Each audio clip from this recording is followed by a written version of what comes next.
What's up, fam? It's been a while, back from vacation, back at work, and back at it. And so today, I just had to start on human perception and the perception from a pragmatic point of view, right?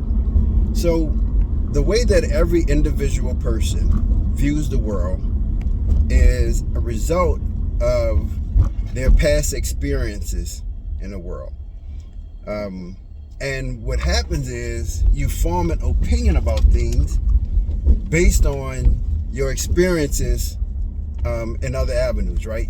So let's say, for instance, if you've had a very robust and satisfying dating life and no one ever took advantage of you, things that did ended mutually, and at the end of dating you wound up finding your spouse and you all have been living happily ever after, your perception around dating, the way you've done it, and the end result will probably be favorable.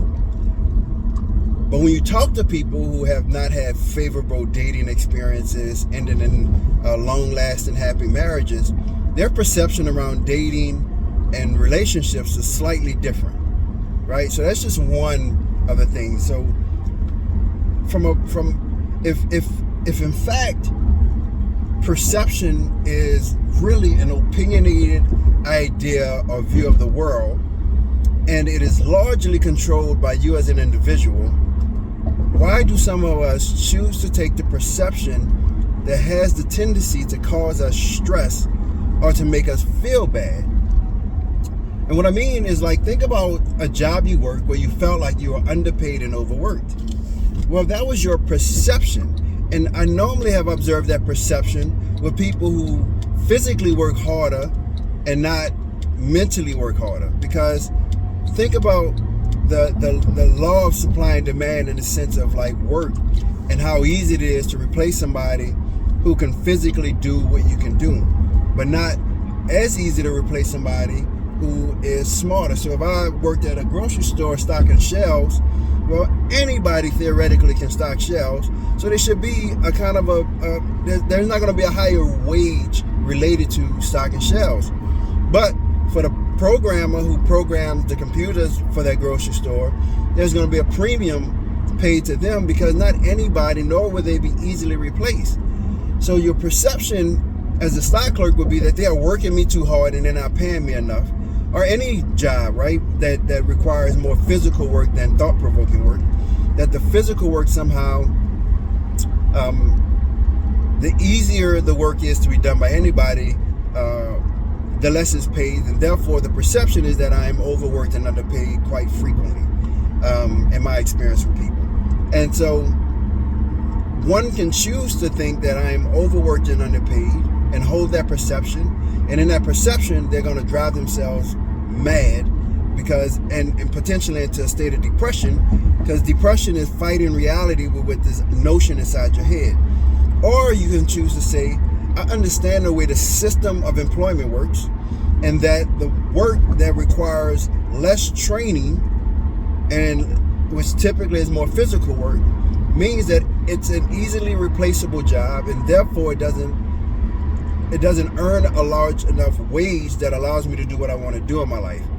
And therefore that means I need to invest in myself more so that I can actually earn the wages that I want. And now I need to apply my mind and learn something more that makes me more unique in the job market, or create a craft that makes something I can create unique and generate the revenues or income in which I need to desire. Two different perceptions. Both people can be stock clerks.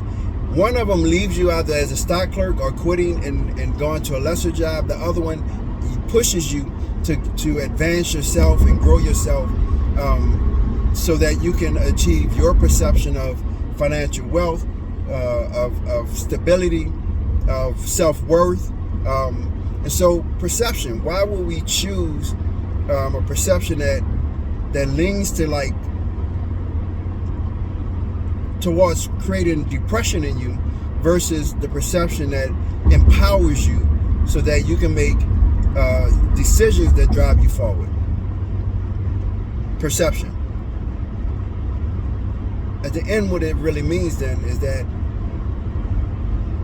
if our perception is one that is negative, that yields a negative impact on myself, then is it safe to say that I'm choosing to suffer? And I know the argument can be made that, well, the slaves had the perception, make the perception that being slaves not bad. And you're right, they could. They can also have the accurate perception that slavery isn't great, and then also have the same accurate perception that something needs to change, and then actually put forth the energy that something needs to change, but I am responsible for what that something is. Me and my people that's involved in this collectively are responsible for it, not the perception that somebody else is responsible for it, right? So again, perception, you can choose to suffer, or you can choose to create the perception that empowers you to enjoy the state in which you exist in, or to change it to a state in which you will exist in that you will like better. So I challenge you, when we talk negatively about things that we're involved in, we've got to ask ourselves, why do I choose to perceive it that way? And why do in my choice, why am I choosing a perception that has a negative influence or negative impact on me, therefore choosing to be saddened by the things that happen around me? Take more control. Like, we are exactly where we should be in our lives. You, me, exactly placed, because it's a result of the decisions we made. And yes, sometimes you don't have things in your environment to make decisions to become a millionaire, but that's not everybody either. Like that's a bad perception to have, that somehow I should have been afforded all the tools necessary so that I could become a millionaire. Well, the truth is that your parents' perception and decisions led them to where they are, to have children that then led their children to be in an environment that led us to what we are. And now it's our choice to make decisions and adjust our perception so that we can ultimately lay the foundation for our seeds to be able to have a better perception of life, therefore reducing stress, sores, and enjoying their lives better. So I leave you with that. I challenge you to challenge yourself and your own perception about life and where you at, how you get there, and then create the better perception that empowers you to actually enhance yourself as you continue to live this life. Journey on, people.